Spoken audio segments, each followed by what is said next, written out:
regarde, la pelote de laine. C'est la poule qui tricote. Ah, tu préfères manger? Bon, bah alors on peut lire tout jaune pendant que tu manges tout rouge. Oh. Cela fait 2 mois que le petit Gabriel vit à l'hôpital et jamais dans les bras de sa maman. C'est une auxiliaire puéricultrice, Joëlle, qui le prend en charge quotidiennement. Tu chantes? L'enfant n'est pas malade, mais sa mère, Christelle, hospitalisée elle aussi, se dit incapable de s'en occuper. Qui voilà? Elle souffre d'une dépression très sévère, survenue après son accouchement. Bonjour, ça va? Oui. Une maladie qui se traduit par le rejet de son enfant. Attends, il vous appelle là. C'est pas vous qui regarde? Non?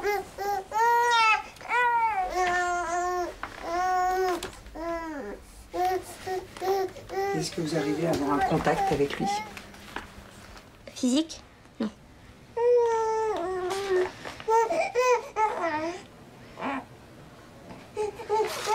Oh, j'ai du mal. Mais j'aimerais bien, mais ça me... On dirait qu'il y a quelque chose qui me retient. Allez, un petit braque, un petit câlin. Hein? Hop là. Là, comme ça va mieux? Je sais même pas comment faire. Enfin, lui parler, pour moi, ça me demandait énormément d'efforts, quoi. Le prendre dans mes bras, j'y arrive pas encore, quoi. C'est trop... Ce contact charnel, je n'y arrive pas. C'est très dur à vivre. Hein. Parce que les gens de l'extérieur disent, mais elle le fait exprès, c'est du chichi. Bah non, c'est indépendant de nous. J'ai pas été hospitalisée pour rien, quoi. Je suis pas là par plaisir. C'est la maladie qui veut ça et... De toute façon, je lutte tous les jours contre cette galère, quoi. Ce combat, Christelle le mène avec les autres patientes de l'établissement. Comme elle, toutes ces mamans ont un problème d'attachement à leur bébé. Des troubles du lien qui peuvent mettre en danger la santé de la mère ou de l'enfant. Et dans les cas extrêmes, mener à son placement en famille d'accueil. Cet hôpital parisien est l'un des rares en France entièrement dédié aux relations mère-enfant. L'unité accueille de jeunes mamans avec leur bébé de moins d'1 an, mais aussi des femmes enceintes qui ne supportent pas leur grossesse. Donc là, je vais palper le ventre et je vais voir de quel côté est le dos du bébé. D'accord? On y va? Ouh là là, c'est lourd, dis donc. Ici, elles apprennent à prodiguer les soins quotidiens, comme la toilette et le repas. Elles suivent aussi un programme pris en charge par la sécurité sociale, avec des psychologues, des sages-femmes ou des assistantes sociales. 3 mois d'hospitalisation en moyenne pour apprendre à devenir maman.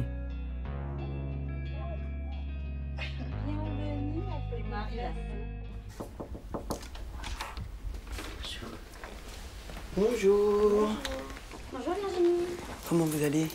Pour ces femmes en détresse, la première des thérapies consiste à apprendre des choses aussi simples que se soucier de leur enfant. Il a vomi, hein? Oui. Il n'a pas la gastro. Ben, on va surveiller, mais on en a bien peur. Là, on multiplie les symptômes dans toutes les chambres. Ça vous inquiète qu'il soit malade?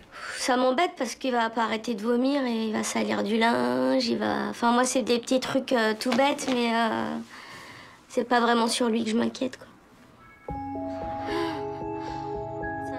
Pour lui permettre de venir à bout de son épuisement moral et physique, l'hôpital prend en charge le bébé de Christelle, de jour comme de nuit. Il dort à l'autre bout du couloir, dans la nurserie. Joëlle s'en occupe dès le réveil. Et bonjour. Allez, on sort les petits pieds. Et youf. Bonjour. Bonjour. On va doucement, hein?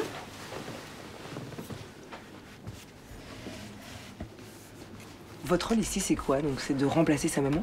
Ah non, surtout pas. Surtout pas. C'est de lui apporter tous les soins dont il a besoin. Et puis on lui explique pourquoi sa maman vient pas s'occuper de lui. Vous lui dites quoi? Qu'elle est fatiguée, qu'elle a besoin de se reposer et que ça va aller mieux. Tu gigotes, tu gigotes. Avant la naissance de Gabriel, Christelle menait une vie a priori ordinaire. Un travail, un mari et 2 enfants. Vous êtes maman pour la 3e fois. Est-ce que vous pensiez que ça puisse arriver, ce rejet de l'enfant? Non. Je savais que la dépression du postpartum existait, mais je ne pensais pas que ça pouvait aller jusqu'à ne pas aimer son enfant. C'est vraiment dur à vivre, parce qu'on voudrait l'aimer, mais on n'y arrive pas. Un souvenir traumatisant a brutalement refait surface pendant sa grossesse, pour des raisons qu'elle ne s'explique pas. Des abus sexuels dans son enfance. L'accouchement difficile de son 3e enfant a achevé de lui faire perdre pied. Franchement, je souhaite à personne de vivre un accouchement comme celui-là. J'ai mon utérus qui commençait à se déchirer, donc j'ai failli y passer, lui aussi. Je lui en veux. Je lui en veux et on me dit de pas lui en vouloir parce qu'il y est pour rien. Mais moi, dans ma tête, inconsciemment, j'ai du mal. Parce qu'on m'a dit que mon utérus a été sur le point de se rompre. Bah, c'est parce que il donnait des coups d'un côté et de l'autre. Pour moi, dans ma tête, oui, c'est à cause de lui. Quand ils me l'ont sorti, j'ai entendu un cri, oui. Puis après, plus rien. Et vous le voyez 3 jours après. Et on vous dit, bah voilà, c'est votre fils. Ah. Bah, si vous le dites. Bonjour. Bonjour. Merci beaucoup. Il n'existe pas de médicaments ni de traitement miracle pour aimer son enfant. Ici, l'apprentissage se fait par l'exemple. 1, 2, 3. Soleil. Allez. On va aller voir maman, on va demander si elle est prête pour le bas. D'accord? L'équipe médicale invite Christelle à participer aux soins sans aucune obligation.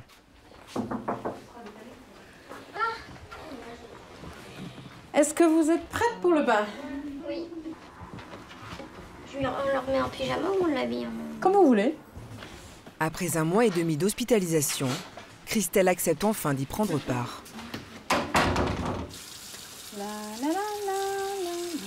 Mais la toilette est l'une des épreuves qu'elle redoute le plus. On y va? Ouh là là, t'es lourd, dis donc. Christelle reste en retrait, sans jamais toucher son fils. Sa nudité réveille en elle des souvenirs douloureux.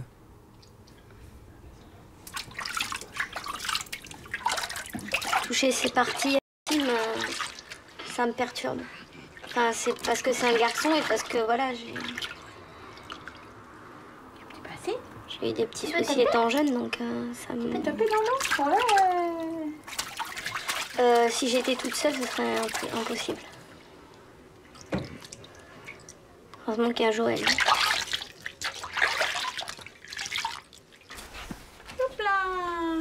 Vous êtes contente d'être venue aujourd'hui? D'assister au bain, oui. Si c'est pas moi qui le fais, oui.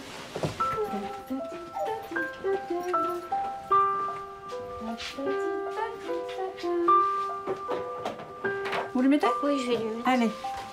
Chaque nouvelle attention est une petite victoire.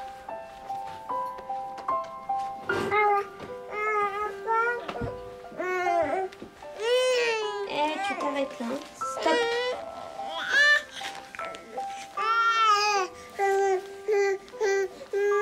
Regarde, maman, elle a tout préparé. La cuillère, le papier. Est-ce qu'il peut rester 5 minutes avec vous? Oui. Sur le biberon? Allez-y. Tu restes avec maman, regarde. On patiente avec la tétine. Je vais préparer ton biberon. T'es d'accord? Tu peux lui raconter tout ce que t'as fait ce matin, par exemple, à maman. À tout de suite. Ça vous fait quoi d'être seule à seule avec votre fils? Ça me stresse. C'est-à-dire, vous ressentez quoi? Bah là, j'espère qu'il va pas pleurer, c'est tout. Sinon, je sais pas comment je le calme.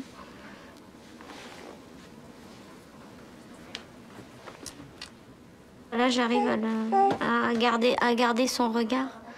que quand je suis arrivée ici, quand moi je le regardais, lui il tournait la tête. Et quand lui me regardait, moi je tournais la tête. On n'arrivait pas du tout à communiquer ensemble. Eh ben c'est nouveau ça. Bravo. Chacun ses progrès. Il a dû un peu courir. Dans cet hôpital, l'apprentissage passe aussi par la libération de la parole. Une fois par mois, Christelle et les autres patientes assistent à un atelier animé par une psychologue et une éducatrice spécialisée. Je vais vous laisser vous lever pour choisir une de 3 images. Les thèmes du jour, la grossesse et l'accouchement.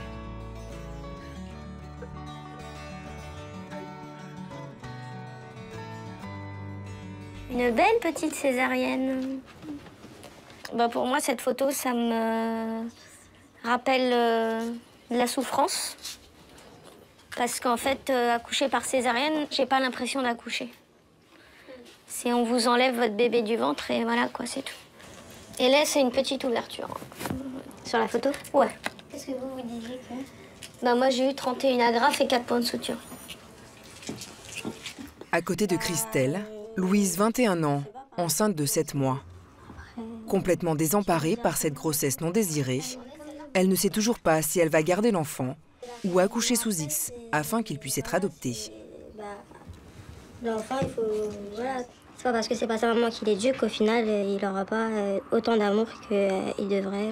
Après, oui, sa maman, c'est important, le papa aussi, mais une personne qui est bienveillante et qui peut l'accueillir, c'est aussi bien. Merci pour la qualité de vos échanges et de votre écoute surtout, je pense. Qu'aujourd'hui, c'était particulièrement... Touchant.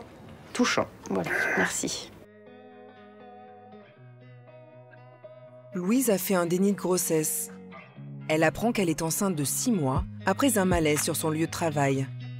Le délai légal pour avorter est dépassé. La psychologue de la maternité lui conseille alors de se faire hospitaliser ici, craignant qu'elle ne porte atteinte à sa vie ou à celle de son bébé.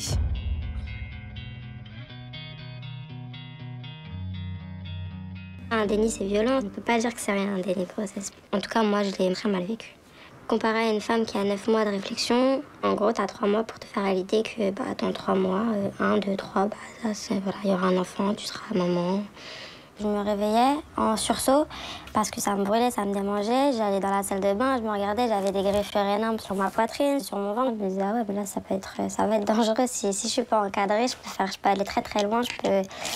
Ouais, je me supportais pas. Je me mettais à pleurer d'un coup d'un seul. J'aimais pas mon ventre en fait. Je voulais pas. Je voulais à tout prix en fait le faire sortir. Voilà, fallait pas qu'on soit dans le même corps tous les deux. C'était pas possible. Louise est déjà maman d'une petite fille qu'elle a eue à l'âge de 15 ans. La jeune lycéenne ne parvenait pas à s'en occuper. Elle en a perdu la garde au bout de 2 ans.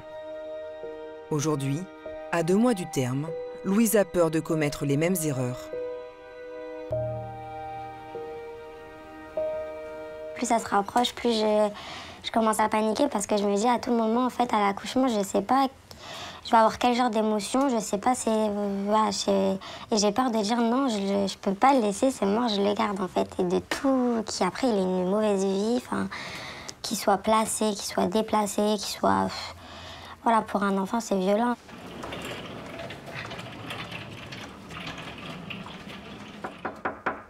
Comment porter un enfant que l'on ne désire pas et qui prend chaque jour un peu plus de place? Comment allez-vous? Ça va? Pour Louise, chaque examen médical est un moment délicat, comme le monitoring, la surveillance des battements du cœur du bébé. Donc là, je vais palper le ventre et je vais voir de quel côté est le dos du bébé. D'accord? Donc là, effectivement, hein, il est là. Ouais. Il a la tête déjà un petit peu en bas. Voilà. Hop.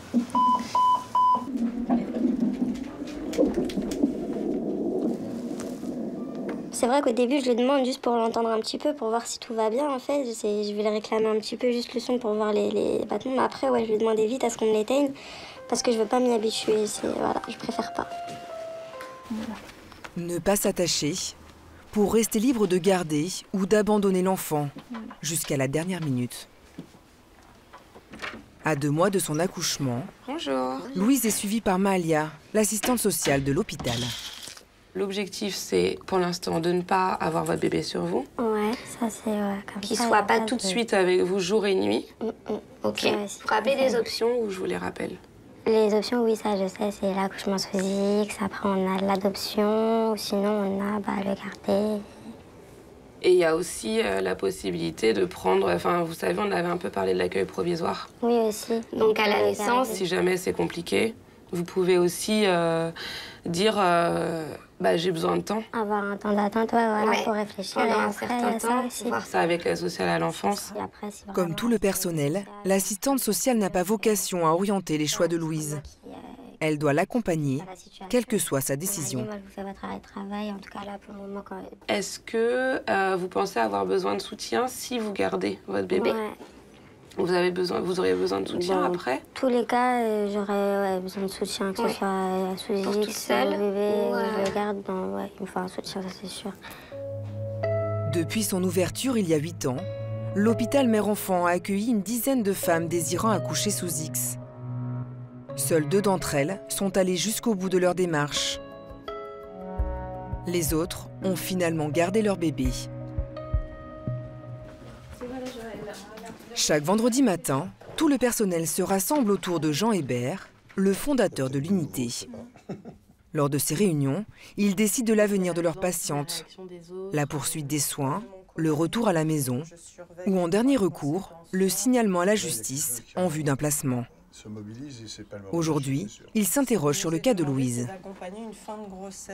Elle ne sait pas trop pour l'accouchement, qu'est-ce qu'elle va faire après. Mais elle commence à nous parler des premiers soins au bébé, de faire le bain.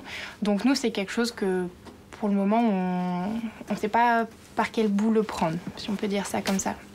La décision va se faire avec la rencontre avec le bébé. C'est là où ça va se jouer définitivement. C'est comme d'habitude. Mais là, elle est quand même dans un mouvement de reconnaissance de l'existence de cette enfant, ce qui est quand même aussi quelque chose d'important. L'équipe constate aussi l'évolution de Christelle, la maman qui ne parvient pas à aimer son fils, le petit Gabriel. Les autres mamans avaient beaucoup de choses à leur... Elle a entendu qu'il pleurait, elle est venue, elle a fait un petit soin. Il faut continuer, nous, à l'accompagner. Elle est d'accord, je suppose. Oui. Et puis, moi, je trouve qu'elle demande de plus en plus à participer à de plus en plus de soins. Et ben voilà, très bien. Elle s'investit dans l'alimentation, dans plein de choses. Et moi, je sens aussi que ça bouge dans son discours. On progresse.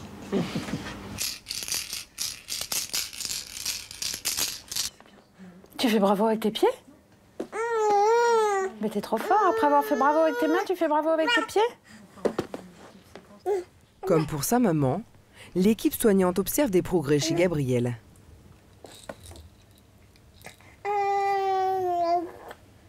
Avant d'arriver ici, il était beaucoup dans son lit et les enfants, ils captent tout, ils ressentent tout. Donc je pense qu'il devait savoir que la maman n'était peut-être pas disponible pour s'occuper de lui, donc il réclamait peu de choses. Il s'exprimait très peu.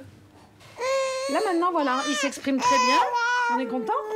Et c'est assez clair en fait. Voilà, on essaye de regarder qu'il arrive de plus en plus à exprimer clairement ses besoins. Donc là, il n'y a pas trop de doute sur le fait qu'il commence à être un peu fatigué et que ça lui demande beaucoup d'être sur le tapis. Donc au bout d'un certain temps, il commence à exprimer des signes un peu de fatigue, d'agacement, ce qui est plutôt en fait de bons signes d'évolution. Tiens, je sais que tu veux ça. Tiens. Allez. Dernière soirée à l'hôpital avant le week-end. Demain, Gabriel et sa maman ont la permission de rentrer chez eux pour une nuit. Coucou ma poupée. Les difficultés qu'elle rencontre avec son fils Fais un câlin d'amour à maman. dévastent toute la famille de Christelle. Un bisou d'amour. Tu fais un bisou d'amour à maman? Oui. Tu fais un bisou, maman. Mon petit bébé.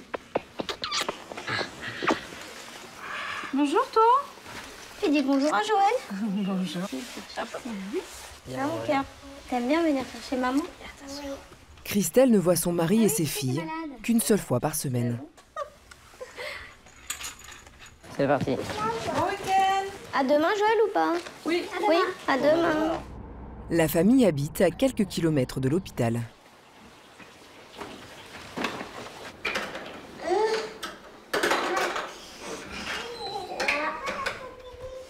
T'es à côté de ton petit frère? Oh, ma poupée d'amour. Doucement. Moi, si j'arrive pas à l'aimer, au moins ses sœurs, elles sont là pour assurer, quoi. Qu'est-ce que vous leur avez dit à vos enfants? Bah, mes enfants, je leur ai dit que moi, ça allait pas, que j'avais ma tête qui allait pas bien. Et donc, c'est pour ça qu'on était à l'hôpital. Oui, mon cœur. Il t'a mis la main dans les yeux? Oh! Ce troisième enfant était pourtant désiré par le couple. Le mari de Christelle a du mal à comprendre la détresse de sa femme. Depuis 2 mois, il gère seul la maison, les enfants et son travail. Je reste à côté tant qu'il va pas m'obliger à le faire. Après, sinon, ça va pas être bon. Il vous oblige parfois? Des fois, il me taquine sur certaines choses, oui. Par exemple, vas-y, fais-lui un bisou. Mais bon, voilà, pour l'instant...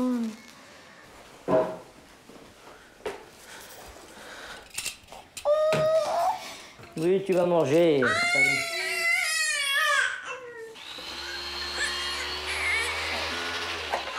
J'aime pas l'entendre crier, ça me stresse. Pourquoi? Parce que je le supporte pas, donc j'ai du mal à entendre ses cris.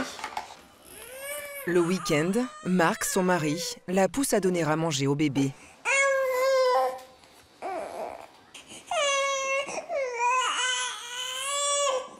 Bon, donne-lui le biberon, oui.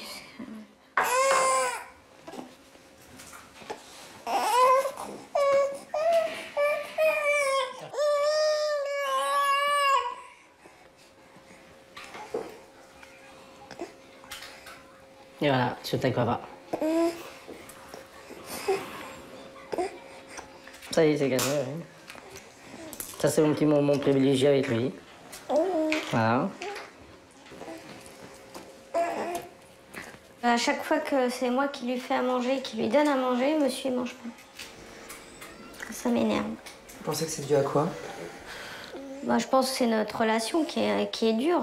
Pourtant, il y a eu des efforts de fait, mais ça reste quand même encore compliqué, quoi.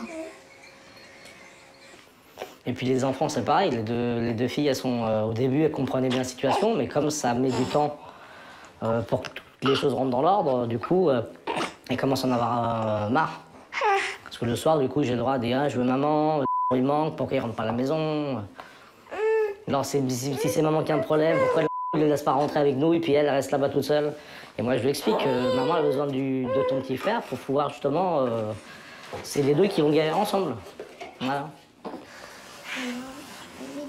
Tu veux essayer de lui donner? Oui. Bah, ça y est. Ils ont une relation particulière tous les deux. Ça se voit. Il a des yeux attendris quand il regarde sa sœur. C'est mes filles qui me... Une fois qu'il me reprend sur certains gestes que je peux être un peu brusque, elle me dit mais maman c'est un bébé. Tu ne donnes pas de taper sur la main. Des fois, une fois c'est arrivé que je me suis énervée, je sais pas. Et je lui ai donné une petite tapette sur la main parce qu'il en mettait partout. Ouais, c'est ma fille qui m'a fait la remarque, quoi. Tu manges des pizzas? Pourquoi commander des pizzas? C'est mamie? C'est bien. Ouais, c'est mamie. Ça fait une semaine qu'on n'a pas vu. Mon amour. Les parents de Christelle viennent les voir tous les week-ends. Ta semaine, toi. Dis comment il fait bravo. Qu'est-ce que t'as fait de ta semaine, mon loulou? Hein? Dis-moi. Comment on fait bravo? Comment? Hein? Bravo. Dis-moi. Et toi, ça a été ta semaine? Ouais, un peu dur, mais Un peu dur? un peu compliqué. Ouais. Il fait câlin, papy. Il fait câlin, son grand-père. Oh, mon non. Tu fais câlin? C'est dur pour une maman. Qu'est-ce qui vous fait mal? De l'avoir dans cet état-là. Très très dur. Qu'elle ne puisse pas s'occuper de son enfant, c'est horrible. Pourtant, elle adore ses enfants et je comprends pas qu'elle ait disjoncté comme ça.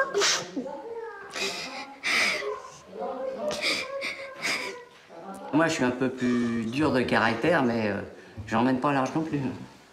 Moi, ça m'embête pour tout le monde, quoi. C'est pas une vie. Je suis en train d'embêter tout le monde. Mais le problème, c'est que c'est indépendant de moi. Je me sens pas capable de rentrer à la maison tout de suite. J'espère que ça va aller, même vis-à-vis de son mari. Est-ce qu'il va tenir longtemps? Est-ce qu'il craquera pas un jour aussi, lui? On sait jamais ce qui peut arriver.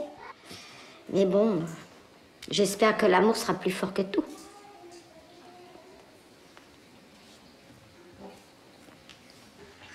Au revoir, mon amour. Un bisou, maman. Potato. Tu lui fais un bisou. Allez, va coucher ton frère. Tu lui fais un bisou. Oui, allez, va coucher. Allez, fais un petit bisou. Un bisou. Voilà, allez, on y va. Allez, file, on se m'attend, on va manger. Pour Christelle, le week-end est terminé. De retour à l'hôpital, elle dit au revoir à Samia et sa petite fille, qui partent demain, après avoir passé 5 mois ici. Madame la châtelaine. Excusez-moi, c'est ça. On crée des bons liens avec des gens aussi fragiles que nous. On peut montrer notre fragilité à... On n'a pas honte. On n'en a pas honte, voilà. De toute façon, personne ne juge personne ici parce qu'on est toutes dans la même galère. Exactement. C'est ça, Celle en fait. qui juge, elle est vite mise de côté. Voilà. Mais moi, je tire mon chapeau, elle a réussi à s'en sortir et elle va s'en sortir parce que de toute façon, c'est une battante. Mais toi aussi, t'es une battante. Ouais. Si. Franchement, moi, je dis que c'est une battante. Samia, 32 ans, est tombée enceinte accidentellement, hors mariage. Issue d'une famille tunisienne traditionnelle, elle a dû s'enfuir pour cacher sa grossesse. C'est ça qu'on aime ici. Ah oui, tiens, mon amour. On va changer la couche. On va changer la couche. Ah là, oh. Après la naissance de sa petite fille, Samia a tenté de se suicider.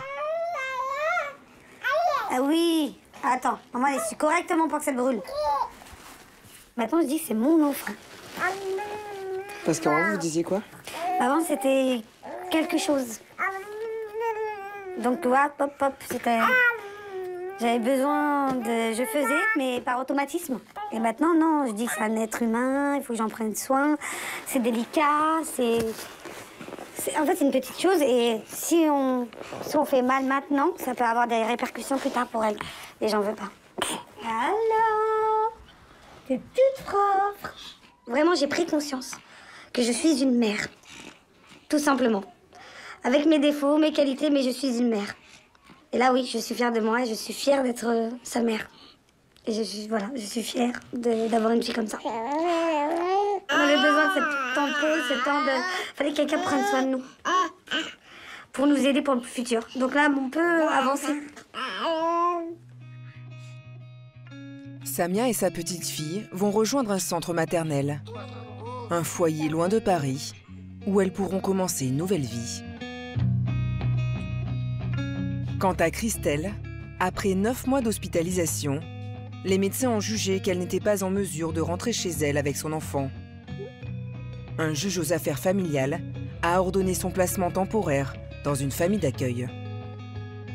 Louise, elle, a accouché d'un petit garçon qu'elle a finalement décidé de garder. Mais les médecins de la maternité ont estimé qu'il devait être placé en pouponnière. Sa maman s'est lancée dans un long combat pour le récupérer.